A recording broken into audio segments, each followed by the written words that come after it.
দক্ষিণ করিমগঞ্জ বিধানসভা কেন্দ্রে গান্ধাইয়ে লঙ্গাই নদীর বাঁধ ভেঙে জল প্রবেশ করে প্লাবিত করেছে বিস্তীর্ণ এলাকা।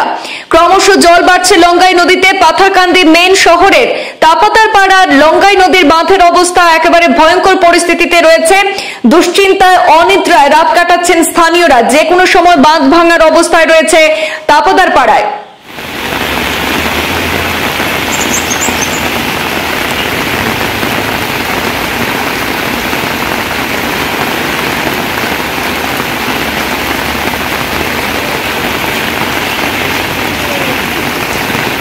পাথারকান্দির লঙ্গাই নদী তীরবর্তী তাপাদারপাড়া অঞ্চলে বাঁধটি দীর্ঘদিন ধরে ঝুঁকিপূর্ণ অবস্থায় রয়েছে। জল সম্পদ বিভাগের বরাদ্দ করা কোটি কোটি টাকা খরচ হলেও বাঁধ নির্মাণে নেই কোনো স্থায়ী সমাধান। স্থানীয়দের অভিযোগ, কিছু অসাধু ঠিকাদার এবং বিভাগের কিছু আধিকারিকদের যোগসাজশে এখানে কাজ ভালো করে হচ্ছে না। বিভাগীয় মন্ত্রী দুবার পরিদর্শন করে গেলেও এখনো পর্যন্ত দৃশ্যমান অগ্রগতি হয়নি, একমাত্র জল সম্পদ বিভাগের কিছু আধিকারিকদের জন্য।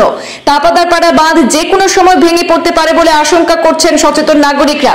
পাথারকান্দি জল সম্পদ বিভাগ সমস্ত শুকনো মরশুমে সেখানে কাজ না করে এবার বন্যার পদধ্বনি দেখলে মাত্র 300 টাকা খরচ করে একটি ত্রিপাল ফেলে কর্তব্য পালন করে চলে আসে বলে অভিযোগ করেছেন সেখানকার স্থানীয় জনগণ।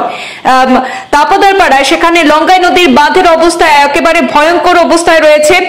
দুশ্চিন্তা এবং অনিদ্রার মধ্য দিয়ে রাত কাটাচ্ছেন সেখানকার স্থানীয়রা। আমি টাউন এরিয়া তাপাদারপাড়া এন্ড্রিগঞ্জ যেটা আছে, বর্তমানে আপনারা তো করে ব্যস্ত। বর্তমানে যে অবস্থা পুরো মানে মানুষ কি অসুবিধার মাঝে আছে। এই যে বাঙ্গা ডিপার্টমেন্টেরও খোয়ার পরে তারা যখন আইমু আবার বলে খালি ক্যারিবেগ দিয়ে যায়, যে পলিথিন দিয়া মারিয়া যায়, বস্তা বিলিং করে যায় না। আর মাঝানো কয়েকদিন আগে বস্তা বিলিং করছে, এই যে বস্তা বিলিং নিচে না দিয়া উপরে খালি মানে কোনো সুরত বস্তা দিয়া গেছে কি, আর আজকে সকালে সব ভাঙিয়া গেছে কি। বর্তমানে পুরা জলে ডুবাই বস্তাও আছে, আর রাং দিয়া গেছে কি তারা পলিথিন দিয়া গেছে। মোটামুটি সিঙ্গেলে কি মানুষের বহুত ক্ষতি হইবে না, তো কয়েকশো হাজার পরিবার আছে মানুষের ক্ষতি হইতে পাতানি টাউনও বুঝিয়া লগে যাইবে। তো খোয়ার পরে কাজ করে কাজ করবো আমরা, মানুষ দিয়ার পারে। আমি নিজে সার্কুল অফিসের স্যার তো কইছি, স্যারও কৈছেন আমি মানুষ দিয়া, মানুষ দেওয়ার পরে কিতা পলিথিন দিয়া গেছে কি তারা, এটা পলিথিনে কুচ্ছু হইতো না।